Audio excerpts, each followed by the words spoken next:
Hello বন্ধুরা, আশা করি আপনারা সকলেই খুব ভালো আছেন। আমরা দেখছি Xiaomi বা Realmeর হাত ধরে Samsungও কিন্তু এখন প্রত্যেক মাসে একটা দুটো করে ফোন লঞ্চ করছে। ধরুন না, এই মাসের 8 তারিখে স্যামসাং ভারতের বাজারে লঞ্চ করছে স্যামসাং গ্যালাক্সি A41, একদম নতুন একটা সিরিজ।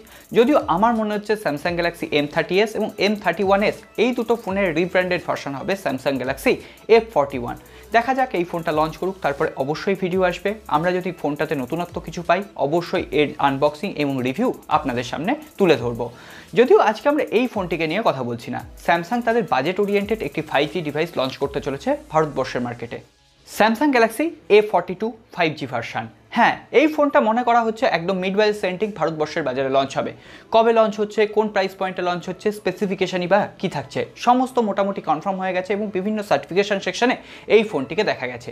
এছাড়াও শুধুমাত্র ভারতবর্ষ নয়, বাংলাদেশের বন্ধুরা কবে হাতে পাবেন, কোন প্রাইস পয়েন্টে হাতে পাবেন, সমস্ত এক ভিডিওতে আপনাদের ডাউটস ক্লিয়ার করে দেবো। তাহলে চলুন না দেরি না করে আজকের এপিসোড শুরু করি। ভিডিওটা যদি ভালো লেগে থাকে অবশ্যই লাইক করবেন, কমেন্ট করবেন, বন্ধুদের সাথে শেয়ার করবেন। আর নতুন বন্ধু হলে সাবস্ক্রাইব আর বেল আইকনটা অবশ্যই প্রেস করে রাখবেন যাতে নেক্সট কোনো এপিসোড আপনার মিস না হয়ে যায়। আসুন আজকের ভিডিও শুরু করি। প্রথমে একটা খুশির খবর দিয়ে দিই, এই ফোনটার লঞ্চ ডেট কিন্তু খুবই আসন্ন, কারণ এই ফোনটা অলরেডি স্যামসাংয়ের ইন্ডিয়ার যে অফিসিয়াল ওয়েবসাইট আছে সেখানে কিন্তু দেখা গেছে। হ্যাঁ, ট্র্যাক করা গেছে বলতে পারেন, যদিও সবার সামনে দেখা যায় না, কিছু কোড সিকিউরিটি সার্চেস করে এটা দেখতে হয় যে ওখানে দেখা যাচ্ছে। সুতরাং এই ফোনটা ইন্ডিয়ান অফিসিয়াল সাইটে যেহেতু এনলিস্টেড হয়ে গেছে, খুব তাড়াতাড়ি এর লঞ্চ ডেট ঘোষণা হয়ে যাবে। প্রথমে এই ফোনটা স্পেসিফিকেশনটা একটু আপনাদের সাথে শেয়ার করে দিই। এই ফোনটাতে থাকবে 6.6 inch full HD plus full view super AMOLED display. আর স্যামসাংয়ের সুপার অ্যামোলেড ডিসপ্লে এটা নিয়ে কোনো কথা বলার জায়গায় নেই। এছাড়াও থাকবে কর্নিং গরিলা গ্লাস 5 এর প্রোটেকশন। এখনো পর্যন্ত যেটুকু লিক্স বা রিউমার্স আসছে তার উপর ভিত্তি করে বলছি, যদিও আবার স্যামসাং এখানে কর্নিং গরিলা গ্লাস 3 বা 3+ এর প্রোটেকশনও ইউজ করতে পারে। এখনো পর্যন্ত কনফার্মেশন নেই, তবে কোনো রকম হায়ার রিফ্রেশ রেট হয়তো থাকছে না, HDR10+ এর সাপোর্ট থাকছে। এরপরে যদি আমরা ব্যাক প্যানেলে যাই তাহলে এখানে কিন্তু পলিকার্বনেট ডিজাইনই থাকছে, কারণ স্যামসাং এই মিড ওয়েল সেন্ট্রিক ফোনে কখনোই তারা গ্লাস বডি ইউজ করে না। পলিকার্বনেট ডিজাইন থাকছে এবং এখানে কিন্তু গ্রেডিয়েন্ট টেক্সচারের সাথে ফোনগুলো আসছে। 3টে কালার ভ্যারিয়েন্টে ফোনগুলো অ্যাভেলেবেল পাবেন, সাদা, নীল এবং কালো, এবং স্যামসাংয়ের টিপিক্যাল কালার এবং এক কালারের ভ্যারিয়েন্টই বলতে পারেন, তার মাঝখানে কিছু স্ট্র্যাপ থাকবে, দেখতে সুন্দর লাগছে। এবং এবার যে ক্যামেরা সার্কেলটা করা হয়েছে, সার্কেল বলবো না, একটা স্কোয়ার মডিউলে ক্যামেরাটা দেওয়া হয়েছে, দেখতে কিন্তু আকর্ষণীয় লাগছে। তবে একটা জিনিস অবশ্যই আপনাদের চোখে পড়বে, এখানে কোনো রকম পাঞ্চ হোল ডিসপ্লে নেই। স্যামসাং কিন্তু এখানে দিয়েছে ড্রপ নচ ডিসপ্লে। আর 2020 সালের এই শেষ প্রান্তে এসে দাঁড়িয়ে পাঞ্চ হোলের জায়গায় ড্রপ নচ ডিসপ্লে আপনারা কতটা মেনে নিতে পারবেন অবশ্যই কমেন্ট বক্সে লিখে জানান। যদিও আমার কিন্তু খুব একটা হেরফের পড়ে না যদি ডিসপ্লে কোয়ালিটি ভালো হয়। এছাড়াও শোনা যাচ্ছে এই ফোনটিতে নাকি 500 নিটস পর্যন্ত পিকআপ ব্রাইটনেস থাকবে, অর্থাৎ ডাইরেক্ট সানলাইটেও কোনো রকম ভিজিবিলিটির অভাব হবে না। এরপরে আমরা পারফরমেন্স নিয়ে কথা বলবো। এখানে ইউজ করা হবে কোয়ালকম স্ন্যাপড্রাগন 750G প্রসেসর। হ্যাঁ, অলরেডি এই ফোনটা MI 10T লাইট যে ফোনটা চায়নার বাজারে লঞ্চ করলো সেই ফোনে আমরা দেখে নিয়েছি। যদিও স্যামসাং দাবি করছে ভারতের বাজারে সর্বপ্রথম এই প্রসেসর দিয়ে স্যামসাং গ্যালাক্সি A42 5G ফোনটাই আসবে। আমি জানি না কোন ফোনটা আসবে, হতে পারে রেডমি নোট 10 সিরিজও কোয়ালকম স্ন্যাপড্রাগন 750G প্রসেসরের সাথেই ভারতবর্ষের বাজারে লঞ্চ করছে। এখন দেখা যাক কে আগে আসে, স্যামসাং গ্যালাক্সি A42 5G না Redmi Note 10 series. Redmi Note 10 সিরিজকে নিয়েও খুব তাড়াতাড়ি আমাদের চ্যানেলে একটা ভিডিও আসবে, তার জন্য অপেক্ষা করুন। আর নতুন বন্ধু হলে সাবস্ক্রাইব আর বেল আইকনটা প্রেস করে রাখুন যাতে নেক্সট কোনো এপিসোড আপনার মিস না হয়ে যায়। এরপর আসুন এই ফোনটার প্রসেসরকে নিয়ে একটু কথা বলি। একদম নতুন প্রসেসর, এখানে আপনি 8 ন্যানোমিটার টেকনোলজি বেস একটা প্রসেসর পাবেন। এর সাথে সাথে 2.2 GHz ক্লক স্পিড থাকছে এবং জিপিইউ থাকছে Adreno 619। এটা কোয়ালকম স্ন্যাপড্রাগন 730G এর প্রসেসরের থেকে বেশ কিছুটা এগিয়ে থাকবে এবং কোয়ালকম স্ন্যাপড্রাগন 765G এই প্রসেসরের থেকে বেশ কিছুটা পারফরম্যান্সের দিক থেকে পিছিয়ে থাকবে। তবে আপনি যদি একজন নর্মাল ইউজার হন, এই যে পার্থক্যটা কোনোভাবেই কিন্তু আপনি বুঝতে পারবেন না।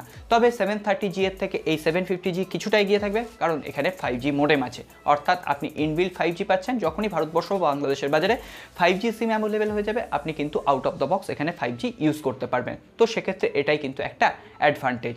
এছাড়াও এই ফোনটিতে আপনি অ্যাসফল্ট বা পাবজির মতো গেম অনায়াসে খেলতে পারবেন, কোনো রকম অসুবিধা হবে না। Out of the box Android 10 এর সাপোর্ট থাকবে। এছাড়াও স্যামসাংয়ের One UI 2.0 কাস্টমাইজেশন আপনি এখানে পেয়ে যাবেন। আর আপনারা সকলেই জানেন স্যামসাংয়ের One UI one of the best UI এখনকার জন্য। এরপরে আমরা কথা বলবো এই ফোনটির ক্যামেরা সেকশন নিয়ে। ক্যামেরা সেকশনও মোটামুটি কনফার্ম হয়ে গেছে, 48 মেগাপিক্সেলের প্রাইমারি ক্যামেরা। যদিও আশা করা যায় এখানে স্যামসাংয়ের সেন্সার ইউজ করা হবে, সনির কোনো সেন্সার থাকছে না। এছাড়াও থাকছে 8 মেগাপিক্সেলের একটি ওয়াইড অ্যাপারচার লেন্স, 5 মেগাপিক্সেলের ডেপথ মোড ক্রিয়েট করার জন্য এবং 5 মেগাপিক্সেলের ম্যাক্রো লেন্স। এর সাথে সাথে থাকছে 32 মেগাপিক্সেলের একটি selfie camera. Steady mode available থাকছে, EIS অ্যাভেলেবেল থাকছে, সিঙ্গেল টেক ফিচার্স এগুলো সমস্ত অ্যাভেলেবেল থাকছে। থাকছে, নাইট মোড অ্যাভেলেবেল থাকছে। সুতরাং ক্যামেরা পারফরমেন্সও যথেষ্ট স্টেবল হবে বলেই মনে করা হচ্ছে। আর স্যামসাং কিন্তু ইদানিং ক্যামেরা নিয়ে যথেষ্ট ভালো কাজ করছে। আমরা দেখলাম Samsung Galaxy M31s, Samsung Galaxy M51 ক্যামেরার জন্য একদম থামস আপ। সুতরাং ক্যামেরার দিক থেকে অবশ্যই এই ফোনটিও এগিয়ে থাকবে বলে আশা করছি। তারপরে ফোনটা যখন লঞ্চ করবে অবশ্যই তো আমি আনবক্সিং আনার চেষ্টাই করব। এরপরে আমরা কথা বলবো এর কিছু এক্সট্রা ফিচার্স নিয়ে। এই ফোনটিতে আপনি ইন ডিসপ্লে ফিঙ্গারপ্রিন্ট স্ক্যানার পাচ্ছেন, ফেস আনলকের সুবিধা পাচ্ছেন। এখনো পর্যন্ত যেটুকু খবর আছে এখানে ট্রিপল কার্ড স্লট অ্যাভেলেবেল থাকছে, যেখানে দুটো সিম এবং একটি micro SD card at a time আপনি ইউজ করতে পারবেন। এরপরে আমরা এই ফোনটির ব্যাটারি সেকশন নিয়ে কথা বলবো। 5000 মিলিঅ্যাম্পিয়ার ব্যাটারি থাকছে, এর সাথে সাথে 25 ওয়াটের ফাস্ট চার্জার অ্যাভেলেবেল থাকছে। যদিও আবার স্যামসাং হয়তো প্রাইস কাটেলমেন্টের জন্য এখানে 15 ওয়াটের ফাস্ট চার্জার দিতে পারে। আমি আশা করব 25 ওয়াট দিক, সেটাই হয়তো বেটার হবে। আর স্যামসাং যেখানে 25 ওয়াট দেওয়া শুরুই করে দিয়েছে। এরপর আসি এই ফোনটার লঞ্চ রেট এবং কোন প্রাইস পয়েন্টে এটা ইন্ডিয়া এবং বাংলাদেশের বাজারে যাচ্ছে। আশা করা যাচ্ছে এই মাসের শেষের দিকেই নাকি ভারতের বাজারে এই ফোনটা লঞ্চ হয়ে যাবে। যদিও বা লঞ্চ না হয় তাহলে সামনের মাসের প্রথম দিকেই লঞ্চ হবে। এই মাসের শেষের দিকে টিজার পেজ এবং লঞ্চ ডেট অ্যানাউন্স হয়ে যাওয়ার কথা। এবং বাংলাদেশে গেলে আনঅফিসিয়ালি আপনি মোটামুটি নভেম্বর মাসের মিড উইক থেকে পেতে পারেন।